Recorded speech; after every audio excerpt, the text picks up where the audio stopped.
வணக்கம் நண்பர்களே. குடும்ப ஓய்வூதியம் விவாகரத்து பெற்ற மகள்களுக்கும் உரிமை மாநில அரசின் புதிய திருத்தம் பற்றி இந்த வீடியோவில் முழுவதும் பார்க்கலாம்.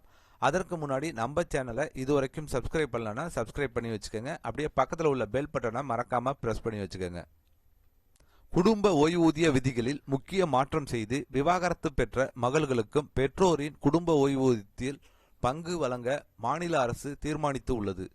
முதல்வர் மோகன் தலைமையிலான அமைச்சரவை திருமணமாகாத மற்றும் விதவை மகள்களுடன் சேர்ந்து விவாகரத்து பெற்ற மகள்களுக்கும் குடும்ப ஓய்வூதியத்திற்கு தகுதியானவர்கள் என அறிவித்துள்ளது. ஓய்வூதியதாரர் உயிரிழந்த பின்னர் வழங்கப்படும் குடும்ப ஓய்வூதியம் அவர்களின் குடும்பத்திற்காக முக்கிய வருவாய் ஆதாரமாகும். இதற்கு முன் இருந்த விதிமுறைகளால் பல விவாகரத்து பெற்ற பெண்கள் இந்த நலனிலிருந்து விலக்கப்பட்டிருந்தனர். புதிய திருத்தம் மூலம் கணவரிடமிருந்து பிரிந்த பின் பொருளாதார சிக்கல்களை எதிர்கொள்ளும் பெண்களுக்கும் நிலையான வருமான ஆதாரம் கிடைக்கும் என அரசு தெரிவித்துள்ளது. பெண்களின் நிதி பாதுகாப்பை வலுப்படுத்தும் நோக்கில் மத்திய பிரதேச அரசு இந்த திருத்தத்தை ஒப்புதல் அளித்துள்ளது. அமைச்சரவை முடிவுக்கு பிறகு தொழில்துறை அமைச்சர் சைத்தானியா இந்த தீர்மானம் சமூக நலனை கருத்தில் கொண்டு எடுக்கப்பட்டது என்று விளக்கினார். விவாகரத்துக்கு பிறகு பெற்றோர் வீட்டிற்கு திரும்பும் பெண்கள் பலர் நிதி பாதுகாப்பின்றி வாழ்கிறார்கள். இந்த மாற்றம் அவர்களுக்கு நேரடி ஆதரவாக அமையும் என்றும் தெரிவித்திருக்கிறார்.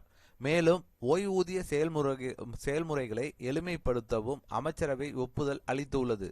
ஆவணங்கள் மற்றும் அனுமதி நடைமுறைகள் சீர்படுத்தப்பட்டு தேவையற்ற தாமதங்கள் மற்றும் அதிகார தடைகள் குறைக்கப்பட உள்ளதாக தெரிவிக்கப்பட்டுள்ளது. இதனுடன் மத்திய அரசும் சமீபத்தில் குடும்ப ஓய்வூதிய தகுதியில் திருத்தங்களை அறிவித்துள்ளது. புதிய விதிப்படி சார்ந்திருக்கும் விதவைகள், கைவிடப்பட்ட பெண்கள், விவாகரத்து பெற்ற பெண்கள் மற்றும் திருமணமாகாத மகள்கள் வாழ்நாள் முழுவதும் குடும்ப ஓய்வூதியம் பெற தகுதி பெறலாம். முன்பிருந்த வயது வரம்பும் நீக்கப்பட உள்ளது என தெரிவித்திருந்தது. மொத்தத்தில் இந்த திருத்தம் பெண்களின் பொருளாதார சுயநிலையை உறுதிப்படுத்தும் முக்கியமான சமூக நல நடவடிக்கையாக பார்க்கப்படுகிறது. இந்த திட்டம் கண்டிப்பாக ஒரு வரவேற்கக்கூடிய நல்ல திட்டம்.